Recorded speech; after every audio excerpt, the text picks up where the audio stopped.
আমার 6টি সন্দেহ রয়েছে। যদি আমি এগুলোর সঠিক জবাব পাই, আমি প্রস্তুত আছি ধর্মান্তরিত হতে এবং ইসলাম কবুল করতে।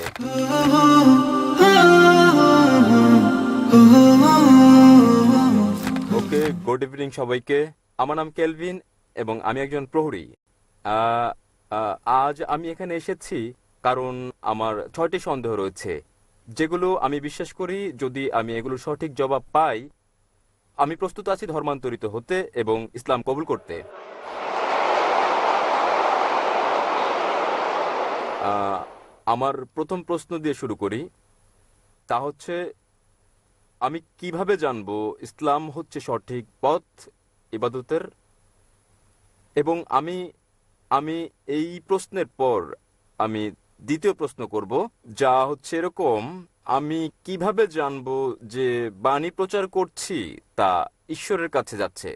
ওকে, আহ, আমার তৃতীয় প্রশ্ন হচ্ছে, যখন থেকে আমি ডাক্তার জাকির নায়েকের কথা শুনছি, আপনি আগেই বলেছেন এবং আপনি প্রচার করেছেন, কোনো পথ নেই জান্নাতে যাওয়ার মুসাকে দেয়া নির্দেশনা কঠোরভাবে মেনে চলা ছাড়া। বর্তমান বিশ্বে মিডিয়ার সঙ্গে চ্যালেঞ্জ রয়েছে। আমাদের জীবনে যা আসে তা সবটাই আপনি জানেন। বর্তমান দিনে কিভাবে আমরা এই নিয়ম মেনে চলি এবং ঈশ্বর কি আপনাকে ক্ষমা করবেন যদি আপনি বারংবার ভুল করেন ও ক্ষমা চান? ভাই দুভাগে প্রশ্ন করতে চান, তিনটি 6টি প্রশ্ন করতে চান। প্রথম 3টি প্রশ্ন ভাই করে ফেলেছেন। কেমন করে আমি জানবো যে ইসলামে ইবাদত করা সঠিক? এটা বোঝা যেতে পারে ইসলামে কিভাবে আমরা ইবাদত করি সেটা কি ঠিক, অথবা এটা বোঝাতে পারেন যে ইসলাম কি সঠিক ধর্ম। আপনি কি বোঝাতে চান? আপনি জানতে চান কোনটা ইসলাম দ্বিতীয়টি, ইবাদতের ধারণা সম্পর্কে, সেটা কি ঠিক নাকি? ইসলাম কি ইবাদতের জন্য সঠিক ধর্ম? ভাই প্রথমে যে প্রশ্ন করেছেন তিনি জানতে চান কিভাবে তিনি জানবেন যে ইসলাম সঠিক ধর্ম আমাদের অনুসরণের জন্য, এবং দ্বিতীয় অংশ একই রকম, আমরা কিভাবে জানবো যে ইসলাম একমাত্র সত্যি। Yes sir. এবং তৃতীয়টি হচ্ছে, তিনি বলেছেন, আমার একটা লেকচারে বলা হয়েছে, যীশু খ্রিস্ট তারপর শান্তি বর্ষিত হোক বলেছেন, যদি আপনি জান্নাতে যেতে চান আপনাকে সব নির্দেশনা মানতে হবে এবং তাওরাতে উল্লেখিত সকল নিয়মের অনুসরণ করতে হবে। কিভাবে এই যুগে আমরা তাওরাতের সব নিয়ম মেনে চলি? আমি চেষ্টা করব প্রথম দুটো প্রশ্নের জবাব একসঙ্গে দিতে। কি করে আপনি জানবেন যে ইসলাম সঠিক ধর্ম ইবাদতের জন্য, এবং কি করে আপনি জানবেন যে ইসলাম একমাত্র সত্যি? ইসলাম এসেছে আরবি শব্দ সালাম থেকে, যার মানে শান্তি। এটা আরও এসেছে আরবি শব্দ সিলম থেকে, যার মানে আল্লাহর কাছে নিজের ইচ্ছাকে সমর্পণ করা। ইসলাম মানে সর্বশক্তিমান ঈশ্বরের কাছে নিজের ইচ্ছাকে সমর্পণ করে শান্তি অর্জন করা। এবং কোনো গ্রন্থের দাবি যে সেটা ঈশ্বরের বাণী, যে কোনো ধর্মকে প্রমাণ দিতে যে এটা সর্বশক্তিমান ঈশ্বরের কাছ থেকে এসেছে, এই ওহী, এই গ্রন্থ, এই ধর্মকে সময়ের পরীক্ষায় উত্তীর্ণ হতে হবে। অতীতে সেটা ছিল অলৌকিকতার যুগ এবং মহিমান্বিতকরণ হচ্ছে অলৌকিকের অলৌকিক। পরে আসলো সাহিত্য এবং কাব্যের যুগ। মুসলিম ও অমুসলিম আরব পণ্ডিতেরা একই সুরে তারা দাবি করলেন যে মহিমান্বিত কোরআন ছিল পৃথিবীর বুকে সবচেয়ে ভালো আরবি সাহিত্য। তবে বর্তমানে যদি কোনো ধর্মগ্রন্থ কাব্যিক ঢঙে বলে যে পৃথিবী সমতল, আধুনিক দুনিয়াকে তা গ্রহণ করবে? খুবই স্বাভাবিক না, কারণ বর্তমান হচ্ছে বিজ্ঞান ও প্রযুক্তির যুগ। তাহলে যদি আপনি এই পরীক্ষাটা করেন বিজ্ঞান ও প্রযুক্তির, বর্তমান সময়ে ধর্মগ্রন্থসমূহের যেগুলো আমাদের কাছে আছে, বিশ্বের বিভিন্ন ধর্মের সকল ধর্মগ্রন্থ পরীক্ষায় ফেল করেছে কোরআন ছাড়া। আর আমি একটা লেকচার দিয়েছি কোরআন ও আধুনিক বিজ্ঞান সাংঘর্ষিক নাকি সামঞ্জস্যপূর্ণ বিষয়ের উপর। আমার সময় এখানে হবে না প্রশ্নোত্তর পর্বে সম্পূর্ণ লেকচার দেওয়ার, তবে আমি উল্লেখ করতে চাই অ্যালবার্ট আইনস্টাইন বলেছেন, প্রখ্যাত বিজ্ঞানী ও নোবেল পুরস্কার বিজয়ী, যে ধর্ম ছাড়া বিজ্ঞান পঙ্গু এবং ধর্ম বিজ্ঞান ছাড়া অন্ধ।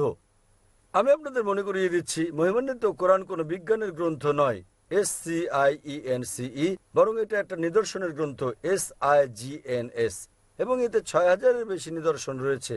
মহিমান্বিত কোরআনে ৬,০০০-এর বেশি আয়াত আছে, যার মধ্যে ১,০০০-এর বেশি আয়াত বিজ্ঞান নিয়ে বলেছে। যদি আপনি তুলনা করেন বৈজ্ঞানিক সত্যগুলো যা আমরা জানতে পেরেছি, আমরা দেখতে পাই যে বিজ্ঞান যা সম্প্রতি আবিষ্কার করেছে, হতে পারে 50 বছর আগে, 100 বছর আগে, 200 বছর আগে, 400 বছর আগে, মহিমান্বিত কোরআন তা উল্লেখ করেছে 1400 বছর আগে।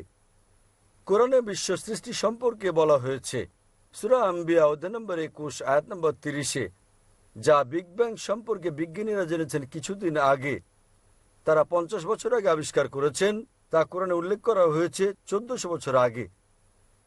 আমরা জেনেছি যে পৃথিবী বর্তুলাকার, যখন 1577 সালে স্যার ফ্রান্সিস ড্রেক জাহাজে করে পৃথিবী ভ্রমণ করেন। পবিত্র কোরআন বলছে সূরা নাজিয়াত অধ্যায় নম্বর 79 আয়াত নম্বর 30-এ, আমি পৃথিবীকে ডিম্বাকৃতি বানিয়েছি। والأرض بعد ذلك دحاها।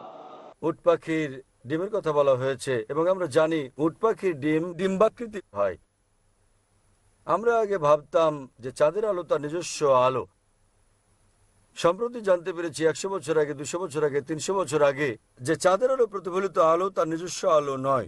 এ কথা কোরআনে উল্লেখ করা হয়েছে 1400 বছর আগে সূরা ফুরকান অধ্যায় নম্বর 25 আয়াত নম্বর 61-তে। তাহলে কে এসব তথ্য কোরআনে উল্লেখ করতে পারেন যা আমরা সম্প্রতি জানতে পেরেছি? আগে যখন আমি পড়তাম স্কুলে, আমি শিখেছিলাম যে সূর্য ঘুরে কিন্তু আবর্তিত হয় না এর নিজ অক্ষে। কোরআনে উল্লেখ আছে সূরা আম্বিয়া অধ্যায় 21 আয়াত নম্বর 33, সূর্য ঘোরার পাশাপাশি নিজ অক্ষে আবর্তনও করে। আজ বিজ্ঞান জানতে পেরেছে যে সূর্য ঘোরে, এছাড়াও নিজ অক্ষে আবর্তন করে, যা কোরআনে উল্লেখ করা হয়েছে 1400 বছর আগে।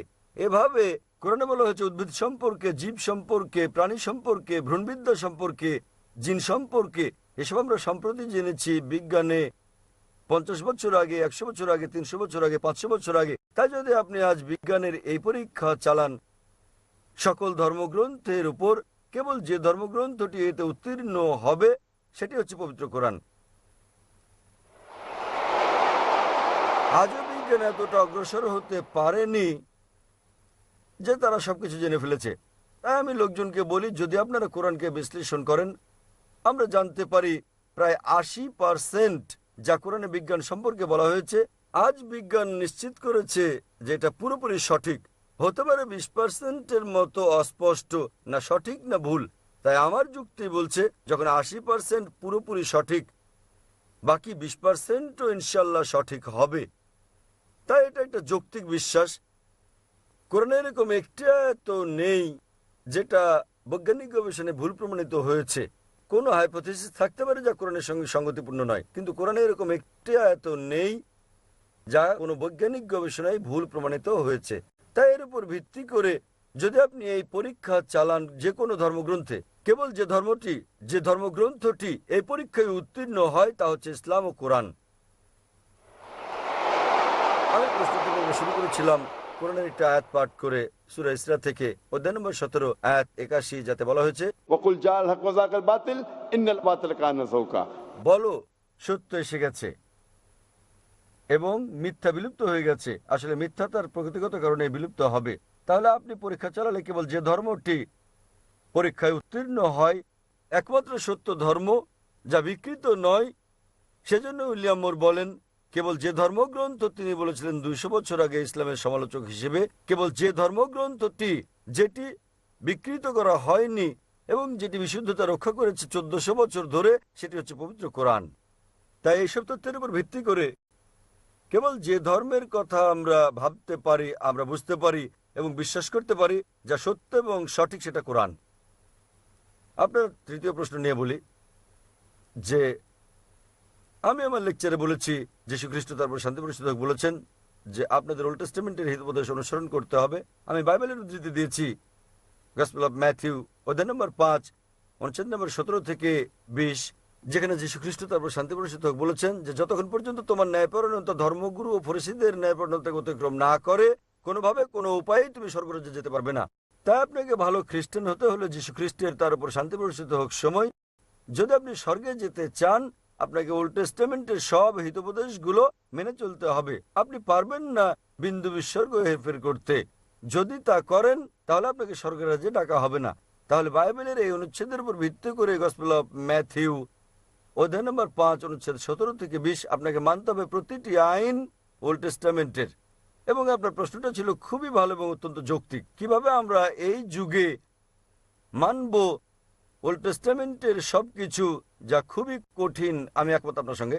সে কারণে যীশু খ্রিস্ট তারপর শান্তি বর্ষিত হোক আরো বলেন, গসপেল অফ জন অধ্যায় নম্বর 16 অনুচ্ছেদ 12 থেকে 14, তিনি বলেন, তোমাদেরকে আমার অনেক কথা বলার আছে, কিন্তু এখন তোমরা তা সহ্য করতে পারবে না। যখন সত্যের আত্মা আসবেন, তিনি তোমাদের সত্যের দিকে নিয়ে যাবেন। তিনি নিজে থেকে কিছু বলবেন না, তিনি যা শুনবেন তাই বলবেন। তিনি আমাকে গৌরবান্বিত করবেন। এখানে যীশু খ্রিস্ট তারপর শান্তি বর্ষিত হোক ভবিষ্যৎবাণী করেছেন সর্বশেষ ও চূড়ান্ত পয়গম্বর, সর্বশেষ ও চূড়ান্ত নবী মুহাম্মদ সাল্লাল্লাহু আলাইহি সাল্লামের। অর্থাৎ যখন তিনি আসবেন, তিনি তোমাদের সব সত্যের দিকে নিয়ে যাবেন। তার মানে যীশু খ্রিস্ট তারপর শান্তি বর্ষিত হোক জানতেন বাইবেলে যা বর্ণিত আছে তা সবকিছু অনুসরণ করা যাবে না। পরবর্তীকালে হতে পারে কয়েক শতাব্দী পর, সেজন্য তিনি বলেছেন যখন সত্যের আত্মা আসবেন, তিনি তোমাদের সত্যের দিকে নিয়ে যাবেন। নবী মুহাম্মদ সাল্লাল্লাহু আলাইহি সাল্লাম সম্পর্কে বলেছেন। তাই শেষ সময়ে হতে পারে অনুসরণ করা সম্ভব ছিল উল্লেখিত বিধিনিষেধগুলো ওল্ড টেস্টামেন্টের এবং নিউ টেস্টামেন্টের, কিন্তু যীশু খ্রিস্ট তারপর শান্তি বর্ষিত হোক বলেছেন যখন সর্বশেষ ও চূড়ান্ত নবী মুহাম্মদ সাল্লাল্লাহু আলাইহি সাল্লাম আসবেন, তোমরা তাকে মেনে চলবে। তাই আজও একজন ভালো খ্রিস্টান হতে হলে এক ঈশ্বরে বিশ্বাস করা ছাড়াও নবী মুহাম্মদ সাল্লাল্লাহু আলাইহি সাল্লামকে বিশ্বাস করতে হবে। আশা করি উত্তরটা পেয়েছেন ভাই। এবারে আপনার অপর প্রশ্ন।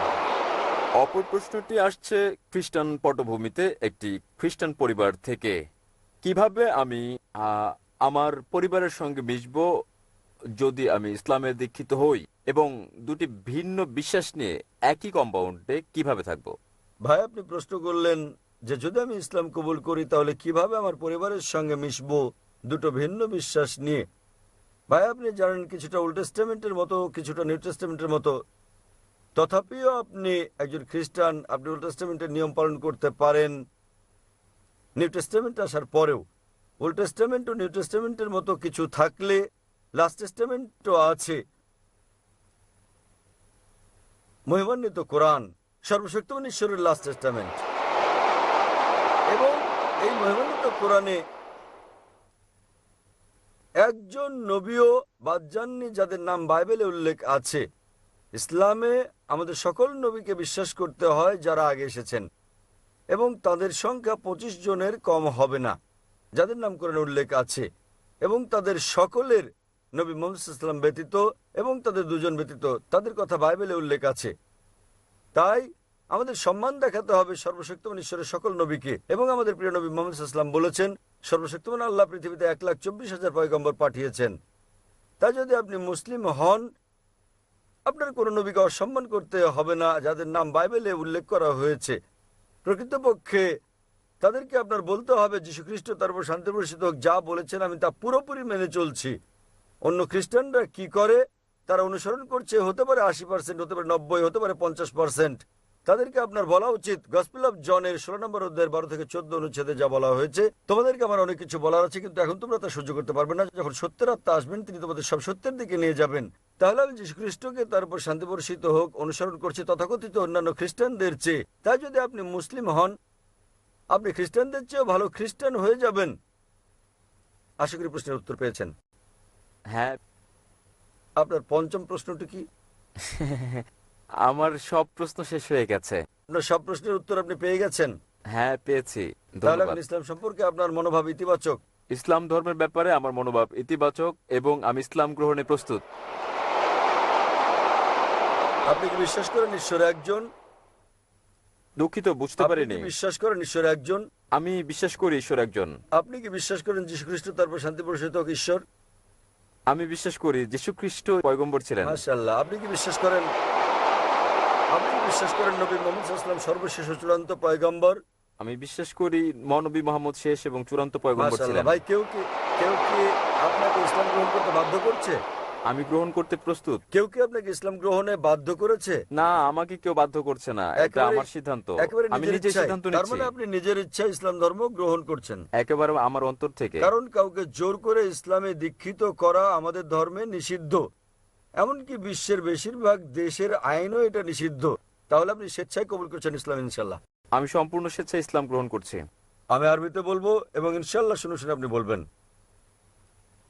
আশহাদু আশহাদু আল্লাহ আল্লাহ ইলাহা ইল্লাহা ইল্লাল্লাহ ইল্লাল্লাহ ওয়া আশহাদু ওয়া আশহাদু আন্না আন্না মুহাম্মাদান মুহাম্মাদান আবদুহু আব্দুহু ওয়া রাসূলুহু। ওয়া রাসূলুহু। আমি সাক্ষ্য দিচ্ছি আমি সাক্ষ্য দিচ্ছি আমি সাক্ষ্য দিচ্ছি আমি সাক্ষ্য দিচ্ছি যে যে কোনো ইলা নেই কোনো ইলাহ নেই আল্লাহ ছাড়া, আল্লাহ ছাড়া, এবং এবং মুহাম্মদ মুহাম্মদ হচ্ছেন হচ্ছেন পয়গম্বর পয়গম্বর এবং আল্লাহর বান্দা। এবং আল্লাহর বান্দা। মাশাআল্লাহ, আপনি মুসলিম হয়ে গেছেন। ধন্যবাদ। এবং আমি আল্লাহ সুবহানাহু ওয়া তাআলার কাছে প্রার্থনা করি তিনি যেন আপনাকে পথ দেখান এবং তিনি আপনাকে সাহায্য করেন আপনার পরিবারকে শান্তির ধর্মে দীক্ষিত হতে। এবং আমি আল্লাহ সুবহানাহু ওয়া তাআলার কাছে প্রার্থনা করি তিনি যেন আপনাকে উত্তম পুরস্কার দেন এই দুনিয়ায় এবং একই রকম পরকালে। আলহামদুলিল্লাহ, আমিন।